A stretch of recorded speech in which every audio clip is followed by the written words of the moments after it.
okay?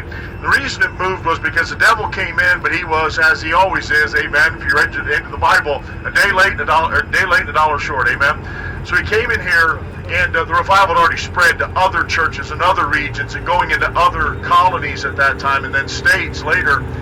But he did try his best. So what Tryon did is he took regiments and would go. And Lumpkin talks about this in this book. I mentioned this book. Let me show you this book. This one's called Baptist Foundations in the South. It's basically starts with the Great Awakening and leads into the Separate Baptist Revival. Ton of good information in it. But he went and encamped starting at Sandy Creek. So like, okay, we had a battle. We're not going to take this. We're going to go take the fight to them, find out where they live, and stop these conventicles, these illegal meetings, these proceedings of these militias that are rising up against me. And the first place he went is to Sandy Creek, where we just came from. Now, if you're going to try to tell me this was not largely Baptist, what in the world was Tryon doing? I mean, this was not an ignorant man. He hated this place. He called the people that lived here pigs. He wanted another assignment. He wanted to not be in North Carolina at all. But he was a very smart man in that he was using them to enrich himself and to gain more power.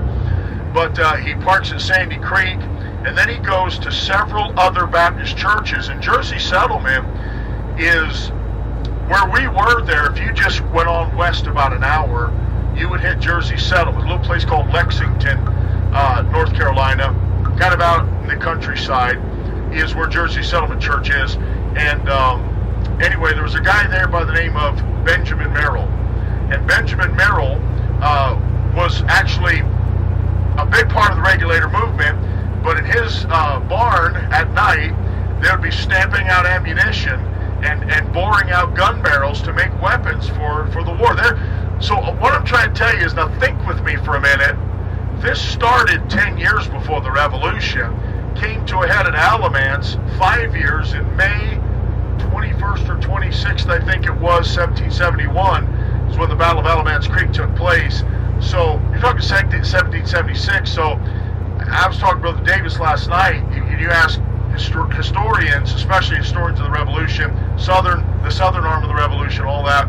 You know, when did the Revolution start? Well, they're going to point to Concord and Lexington, the sinking of the Gaspee, the Boston Tea Party, the Boston Massacre. They get a whole list of alternatives if you don't like their first one. But the truth is, true historians will tell you, and this is what she brings out. This lady was in a meeting one night, and I mentioned that, and I started telling these stories. I had a historian lady come up to me afterwards, and she was a trained historian, was an educator, and I think she was at some university or something, but she said, I don't know, that just sounds, doesn't sound right and everything. She went home, like spent several hours, came back next night, it's like, I can't believe I never heard any of that. She literally had not. That doesn't mean I'm cool. What it means is we're ignorant, and we were not told. There's a great book by, what's his name? It's Ilario Pantano. Ilario Pantano wrote several good books, but one of them is it's how Southern valor was stolen in the Revolution. And the book he wrote was called Grand Theft History. And it shows you that everybody, so we're going to talk about this, then we're going to talk about the Battle of Kings Mountain, where the people that were run out of here by Tryon would later come back across the mountain and fight a decisive battle to turn the tide of the Revolution at Kings Mountain. But yeah, all of that has been verified. All of that is very true. So when we stop here, basically we're going to let you get off, get some pictures. I could go on and on about this stuff forever, but so what you're seeing is then the Baptists are here making a difference, while Isaac Backus and the other Baptists are in New England making a stink, while the Virginia Baptists are going to be sitting in jails, standing for liberty of conscience and preaching contrary to the state church. And all across the colonies, when the Quakers would not stand up, when they would stand up verbally and then back down every time they ever had to do anything, you're not going to find a whole lot of record of Quakers or Presbyterians sitting in jail for preaching, but you will find the Baptists, because they were the ones that demanded to practice and to perpetuate liberty. So anyway, this is where we're going. It's called Alamance Battlefield. And if anybody ever asks you, where did you think the revolution started? What about Concord, Lexington? Tell them Ted Alexander said it started right down here. And if they don't believe me, call Brother Aaron Rogerson. He'll convince them. Amen. But it's a really neat spot up here. There's a rock, by the way. When we go in, you'll see it on the left. There's a big rock. I hope you will see it.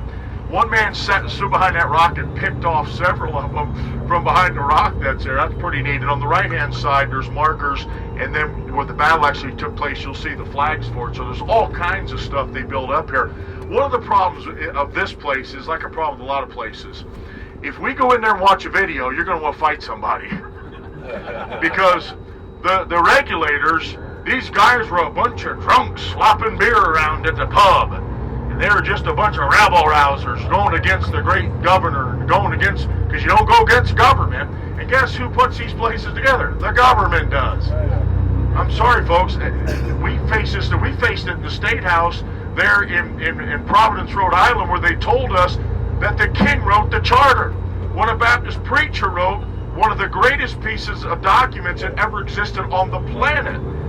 Second only to the Bible's the first, but that Rhode Island charter, and she literally stood there and said the king wrote the charter.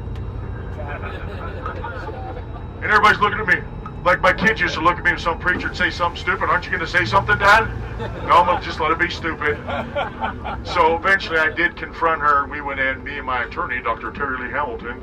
That was interesting how that worked out. He happened to be on the tour, so I walked in and said, I'm Dr. Ted Alexander. I use my doctor's degree when I need to. I said, my attorney, Terry Lee Hamilton, is with me, and we wanted to discuss the fact that dissemination of your information from this institution, blah, blah, blah, blah. You know, and I tried to tell her how rotten it was for that lady to stand there and lie to us. So that you go here, and if you watch the video, they have the regulators sitting in the pub getting all drunk, and they were in prayer meeting, folks. They weren't in the pub. Now, yeah, the Scots-Irish Presbyterians were, but the Baptists were having prayer meeting, amen? So we're not going in there. I went in last time, the guy's just obnoxious. He don't like Baptists any more than we like their history, so. But at least you understand so the significance of this is also after that, he drives them, decimates their churches, shuts their churches down, these separate Baptists in this region, in the Piedmont area, and then they're going to be driven across the mountains. And Morgan Edwards said about 1,500 families left the Piedmont. A lot of them landed in South Carolina. A lot of them went north into Virginia. Some of them went to extreme western near, I guess, where's Brother Foss at? Yeah, right near where you're at, actually. Some settled out there. And you got some old churches out there. He's just telling me about one last night. Extreme western North Carolina, but then some of them crossed the mountains illegally into Tennessee. And then those were the ones that we're going to talk about later this week, because God sent them to boot camp. The devil sent them packing out of North Carolina, but God put them in boot camp because they were going to have to fight savage Indians in close quarters. They're going to have to defend one another as they would build their cabins. These three families would defend and watch I and help you build your cabin. You come over and help me build my cabin. Then they understood forts were necessary. They're in a great struggle over in the wilderness of what we now call Tennessee. And so when they came back, they were rough and ready to fight. That's why they're willing to walk 12 days, some of them with no shoes, with very primitive weapons, to walk 12 days with little food, little water, march straight up a mountain and go right into a war. Amen. Because God had sent them to boot camp over there, and they would learn to war with their fingers. It's just an amazing story how God prepared them. So the devil won a battle here, but they eventually actually won the war. Amen. And you're going to be shocked to find out just how influential that Battle of Kings Mountain was. And some of those people came from here, went over there, and then came back to turn the tide of the revolution. Amenski, as the Polish Christians say. All right, so I'll try to, if we pull in, tell you what's what. And whoops.